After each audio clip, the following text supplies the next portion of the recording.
Now, the Ghana Boundary Commission says it is overwhelmed with calls from regional ministers and district chief executives to settle boundary disputes after Joy News highlighted the Commission's work at the Togo border yesterday. On Thursday, the Commission began a community sensitization of residents living in border communities to help protect the pillars and other markings signifying Ghana's territorial sovereignty. Here is a report that I put together during the tour with the Commission, with which the Commission focused on harmoniously settling matters concerning Ghana's boundaries with its neighbours in Togo. The Ghana Boundary Commission is an organization set up to deal with issues arising from Ghana's boundaries with its neighbours. Although the law governing the organization was passed, operationalization of the Commission to deal with boundary issues between Ghana and its neighbours happened at the latter part of last year. Ghana's maritime boundary dispute with Ivory Coast, which started in 2010 and ended up in court, is one of the situations the Commission is hoping to avoid by clearing out the blurred lines starting with the land boundaries. The Ghana Boundary Commission is an organization set up to deal with issues arising from Ghana's boundaries with its neighbours. Although the law governing the organization was passed, operationalization of the Commission to deal with boundary issues between Ghana and its neighbours happened at the latter part of last year.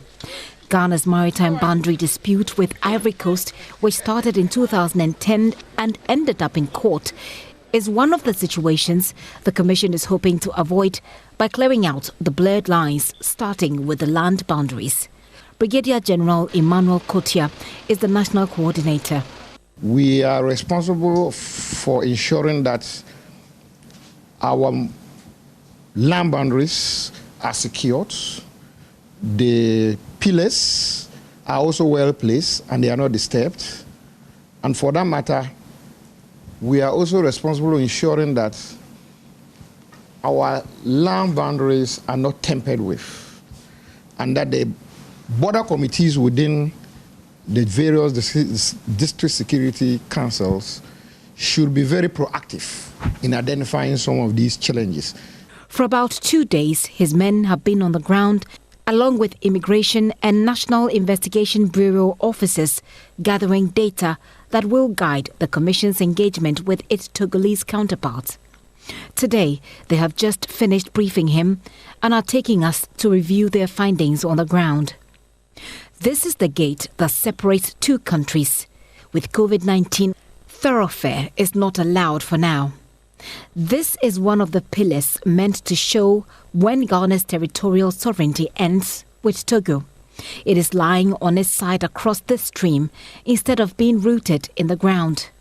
Brigadier General Kotia and his men suspect this may have been caused by erosion or other natural causes, but they want to look further to determine whether or not it was a deliberate attempt by anyone to tamper with the demarcations. One of his men explains. So the exact location of the pillar would have to be determined by the surveyors using their instrument to determine the coordinates. But we pick the current coordinates of where the pillar is lying, and then we'll forward it to them for them to also do the assessment. Then if there's any follow-up survey activities, then we can come back and then confirm the exact locations. Where we are standing in Togolese territory, per the demarcations on the original map of 1972.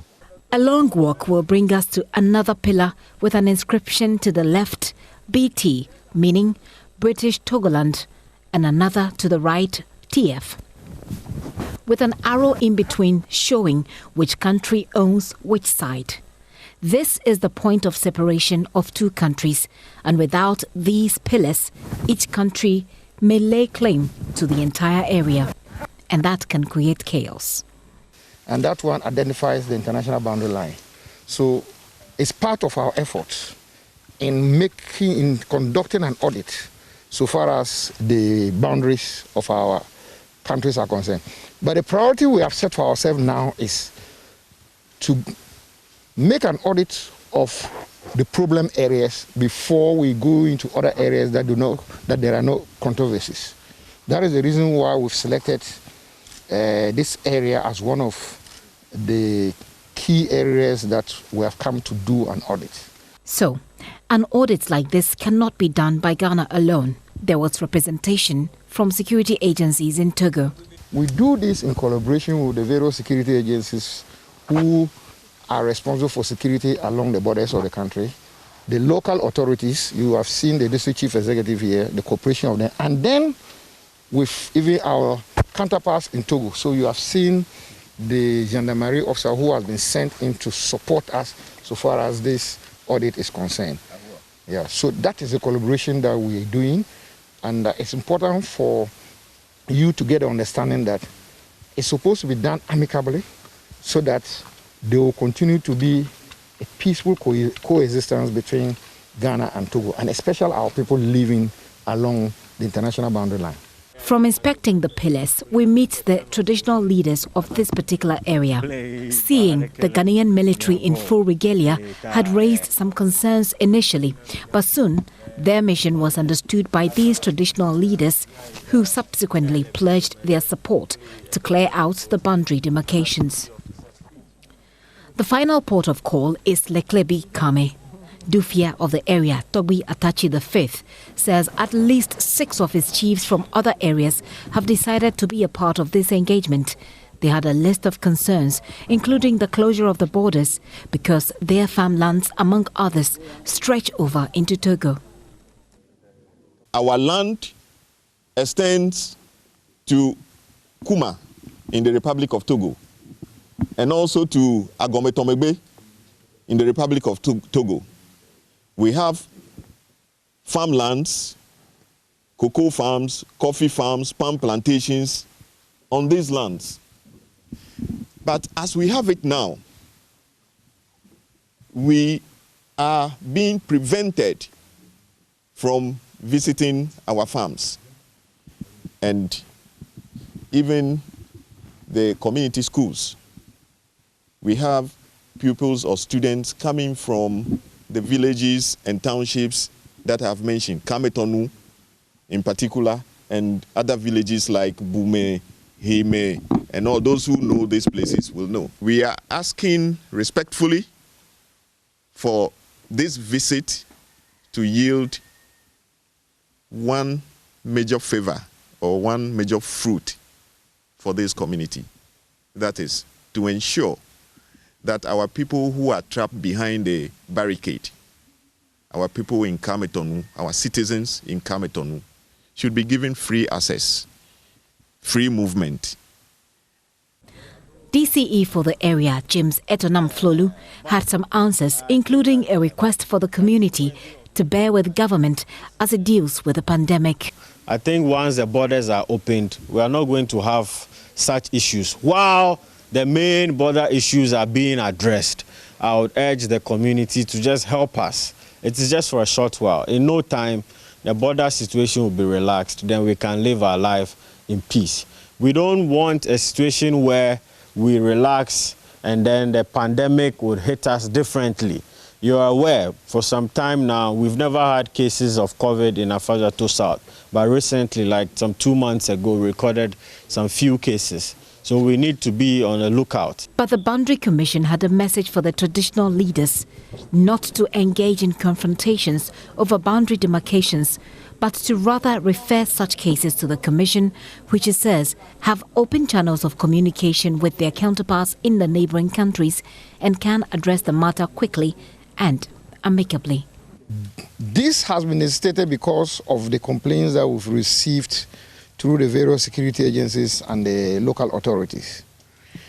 As part of our responsibility, we have also decided that wherever we go for an audit, we should interact with the local authorities and the people to sensitize them on how our boundary pillars are supposed to be protected. That some of you may have farmlands around the pillars. Make sure that you identify these pillars and the land boundary markings and protect them. Prevent anybody from uprooting it, prevent anybody from disturbing it. And when you identify that any particular pillar is being uprooted through natural causes, either erosion or any other thing, you inform the authorities so that they will inform the Boundary Commission to come in and replant or probably reconstruct that pillar. It's also important for you to understand that it is not a responsibility of the local community or the individuals around the boundary area to pick on issues with the other side. If there are observations that anybody has identified, you should inform the local authorities, the other security agencies, and the Boundary Commission is always ready to come. And those of you who live along the boundaries of Ghana and Togo should be able to live in peace with them. And that will be able to preserve the peace that Ghana has been able to preserve with Togo over the years. And in general, we'll be able to live in the sub-region of Africa in peace. We do not want any boundary issue to lead into a major dispute. That's why the Boundary Commission is there to intervene peacefully and amicably resolve any dispute or any concern that we may identify. It says, at the end of it all, DCE Etonan Flolu is hopeful that there will be a roadmap to deal with the border movement and boundary demarcations after the work of the Commission is over. We are all in favor of living in good condition with our neighbors. Togo, more or less, is like we are brothers and sisters. So we don't want anything to happen between the two parties. This issue about this part is Ghana, this part is Togo and all. I think that right after your work, certain guidelines will come out that will help us put all this issue to rest. Because as a matter of fact, you know, we have people who are border residents, more or less move from Togo to Ghana on a daily basis. So I think your work is going to help us so much. People who live in communities dotted along borders and boundaries usually know each other and they live peacefully. But there are times, especially when the border and the boundary lines are blurred, when it might just create some confusion. That confusion is what the Ghana Boundaries Commission says it is willing to stop. And it's not just doing that with security forces. It is hoping to engage the communities to deal with any issues that may come up amicably. The Commission has been here performing what it calls an audit of our pillars that clearly demarcates between Ghana and Togo to make sure that nothing happens. Behind me and behind this camera that you see is Ghana. Right behind me here is Togo. Gifty Andopia, Joy News, Ghana-Togo, Togo.